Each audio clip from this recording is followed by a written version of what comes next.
Hello dear students. तो जैसा कि आज के इस क्लास में हम लोग ऐसे मतलब कि एच सी वर्मा का जो है बुक का सारा क्वेश्चन सॉल्व कर रहे हैं, है ना। एच सी वर्मा का बुक का सारा जो क्वेश्चन है सॉल्व कर रहे हैं। और पिछले क्लास में हम लोगों ने क्वेश्चन नंबर 1 से लेके 3 तक किया। और जैसा कि अगर मैं बात करूं तो थ्योरेटिकल पार्ट भी चल रहा है। थ्योरेटिकल पार्ट का लगभग लगभग हम लोगों ने थ्योरी जो है, अगर मैं बात करूँ थ्योरी का तो थ्योरी वाले पार्ट में हम लोगों ने लगभग लगभग 70% कंप्लीट कर लिया है। और जल्दी उस 30% को भी कंप्लीट करा दिया जाएगा। तो जितना तक कंप्लीट हुआ है उसके अकॉर्डिंग हम लोग जो है उसका लेक्चर्स अपलोड करते रह रहे हैं। और जैसा कि बात करें हम लोग जेई और नीट, ये जेई और नीट का ये बैच स्टार्ट हुए कुछ ही दिन हुए है। और अगर आप इस चैनल पे नए हो तो हमारे डिस्क्रिप्शन पे लिंक दे रखा है, आप ग्रुप जाके ज्वाइन कर सकते हो, क्योंकि वहाँ पे डीपी क्यों डेली प्रैक्टिस बेस्ड क्वेश्चंस आपको दिए जा रहे हैं और साथ में आपको प्रैक्टिस करवाए जा रहे हैं। तो आप हमारे इस ग्रुप से जुड़ सकते हो। अगर आप हमारे चैनल पे नए हो तो चैनल को सब्सक्राइब जरूर कर लेना, क्योंकि आपको ये बहुत इन फ्यूचर आपको in high level higher education के लिए भी काम देगा। क्योंकि आप ग्रेजुएशन करते हो मान लो फिजिक्स से, तो वहाँ पर भी आपका हमारा ये चैनल काम देगा, है ना। तो चलिए, आज के इस क्लास में हम लोग बात करने वाले हैं बेसिकली कुछ अहम टॉपिक्स पे। मतलब कि क्वेश्चन नंबर 4 बेसिकली आपका यहाँ पर है सिंपल में कि find the dimension of H C Verma का क्वेश्चन नंबर 4 फर्स्ट एक्सरसाइज का। फाइंड द डायमेंशन ऑफ, हमारा यहाँ क्वेश्चन है पहला नंबर। क्या बोल रहा है समझना। फाइंड द डायमेंशन ऑफ, पहला बोल रहा है electric dipole moment. Electric dipole moment that means वही पी, जिसको रिप्रेजेंट करते हैं पी से। ऐसे ही लोग, ये सब क्लास 12th का टॉपिक है, जो आप लोग क्लास 12th में इसको पढ़ाया जाएगा, मैं पढ़ाऊँगा आप लोगों को। दूसरा पूछ रहा है कि magnetic magnetic dipole moment. Magnetic dipole moment that means कि आपका हो जाएगा, मैग्नेटिक डाइपोल मोमेंट हो गया जैसे एम, इससे रिप्रेजेंट करता है। समझो, सबसे पहले कॉन्सेप्ट को लेते हैं कि सर इलेक्ट्रिक डाइपोल मोमेंट क्या होता है। कि जब भी कोई दो चार्ज को पार्टिकल्स को पास में रख देते हैं तो वो क्या बना देता है, डाइपोल बना देता है। सीधा सीधी जान लीजिएगा कि जब भी कोई दो चार्ज पार्टिकल्स को पास में रख देते हैं तो वो क्या बनाता है, डाइपोल। एक स्मॉल डिस्टेंस डी से सेपरेट कर दो तो ऐसे यहाँ पर इसका फॉर्मूला हो जाता है P is equal to Q into D. ये आपका फॉर्मूला हो जाता है। अब उसके बाद हमको क्या बोला कि दूसरा टॉक कॉन्सेप्ट बोल रहा है magnetic dipole moment. Magnetic dipole moment मतलब कहने का क्या होता है कि एक सर्कुलर कॉइल है, एक सर्कुलर कॉइल के अंदर सपोज करो कि कॉइल है जिसका कुछ मान लो area of cross section A है। और इस कॉइल के अंदर मतलब मान लो कि आई करंट जो है फ्लो कर रहा है ना, आई करंट चल रहा है। तो मैग्नेटिक डाइपोल मोमेंट एक मैग्नेट की तरह बिहेव करेगा यहाँ पर। कहने का मतलब है क्या कि जो कॉइल है इसका एरिया कुछ ए है और इसमें करंट फ्लो कर रहा है, तो ये जो कॉइल है, ये कॉइल ऐसा मैग्नेट की तरह बिहेव करेगा। तो इसी के लिए एक फॉर्मूला बना है, that is M is equal to I into A.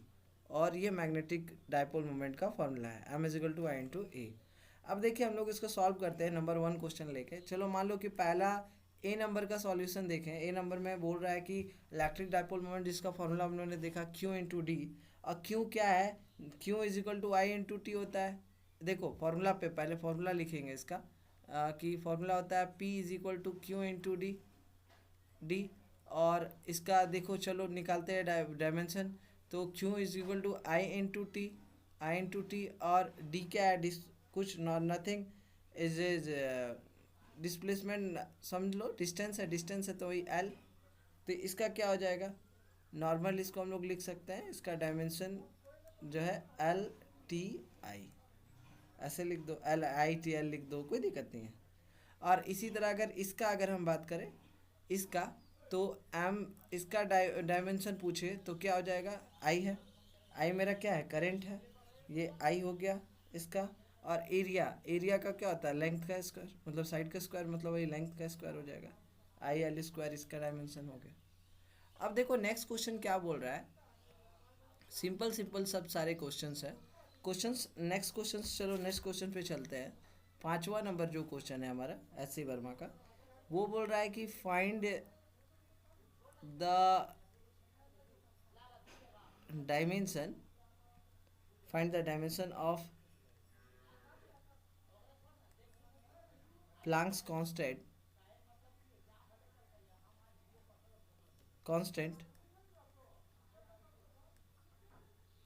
h from the equation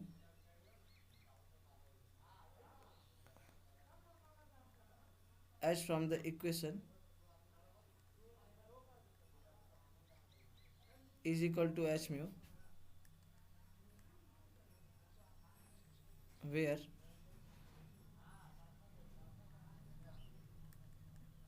E is the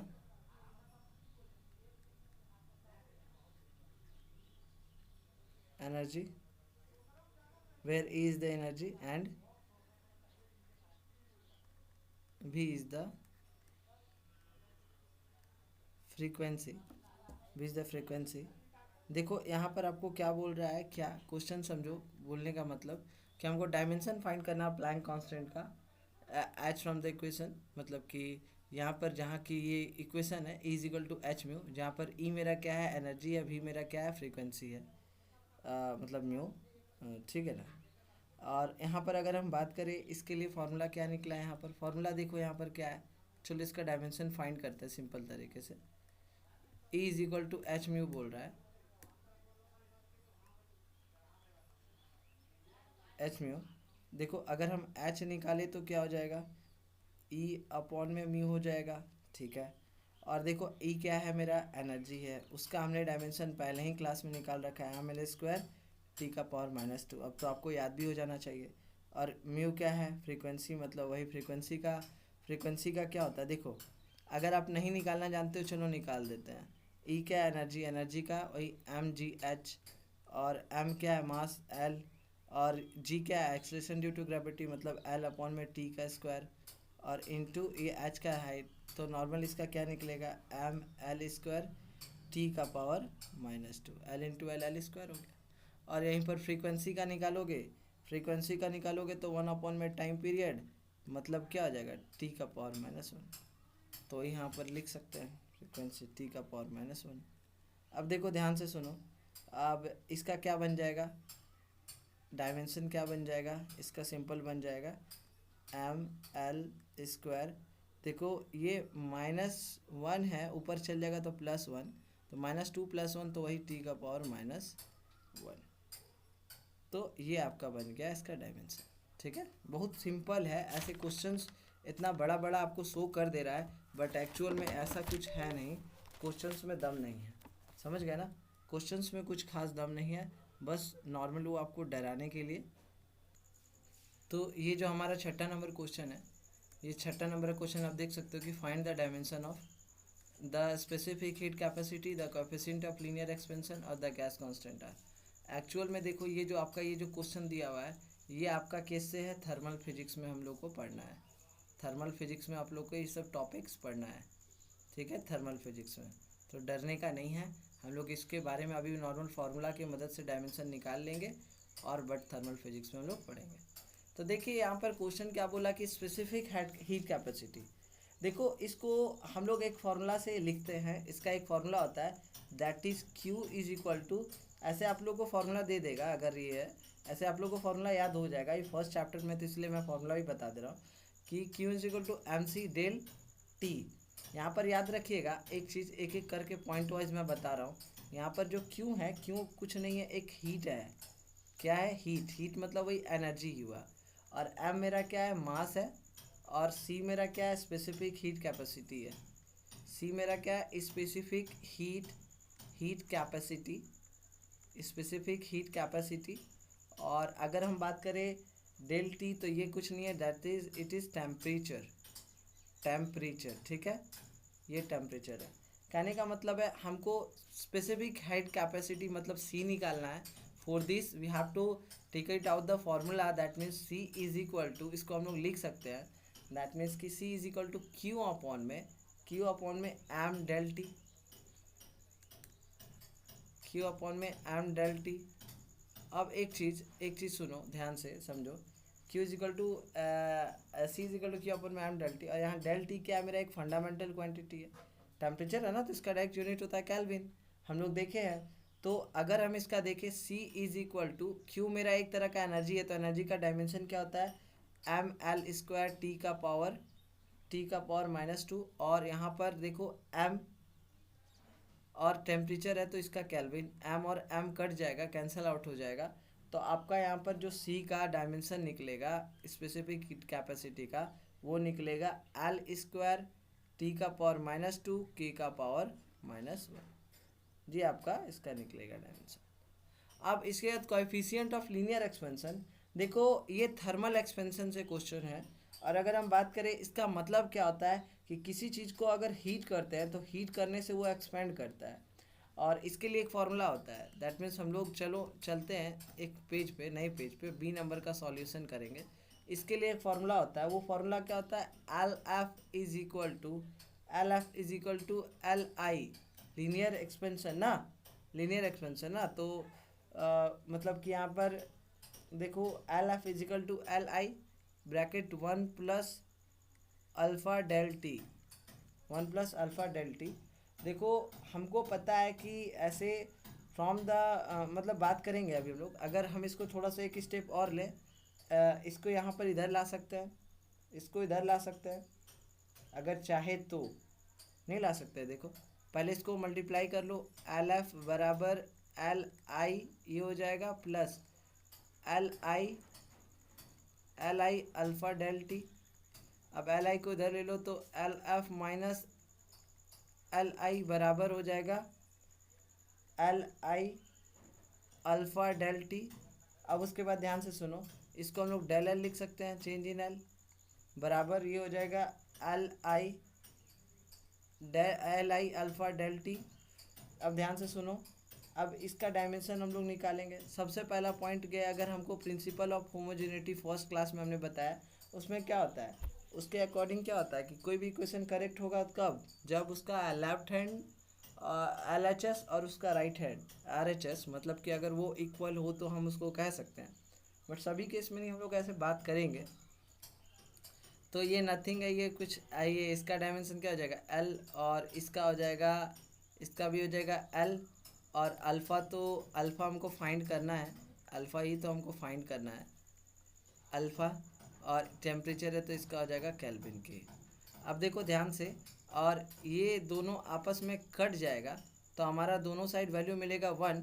तो अगर हम यहाँ से 1 बराबर यहाँ मिलेगा क्या अल्फ़ा के, और यहाँ पर अगर हम अल्फ़ा का वैल्यू निकालें, अल्फ़ा फाइंड करें, तो यहाँ पर इसका डायमेंशन मिल जाएगा 1/k, मतलब k का पावर -1।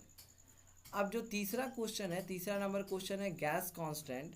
देखो गैस कांस्टेंट के लिए एक इक्वेशन होता है, हम सीधा सीधी बता रहे हैं कि गैस कांस्टेंट आर, इसके लिए एक इक्वेशन होता है। इक्वेशन क्या, वो इक्वेशन आप पढ़ोगे, that is P V is equal to N R T, P V is equal to N R T, ये सी नंबर है, P V is equal to N R T, जहाँ पर पी क्या है मेरा प्रेशर है, V is the volume, N is the numbers of moles, and R is the gas constant we can say, and T is the temperature.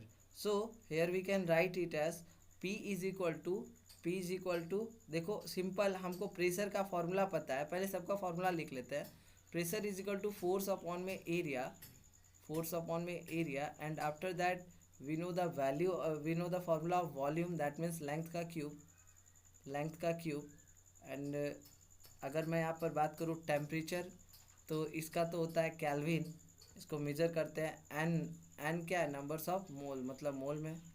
अब देखो ध्यान से, अगर इसका मैं डायमेंशन लिखना चाहूँ किसी हद तक, तो प्रेशर का ऐसे तो आपको पता है कि डायमेंशन क्या होता है, अगर हम फोर्स अपॉन में एरिया, फोर्स का मेरा डायमेंशन क्या होता है ml का पावर -1 t का पावर ml -1 नहीं होता है, फोर्स का ml t का पावर -2 होता है, और अपॉन में इसका l स्क्वायर हो जाता है, और ये ऊपर जाता है तो इसका डायमेंशन कुछ बनता है ml का पावर -1 t का पावर -2, ये फोर्स का बन गया डायमेंशन।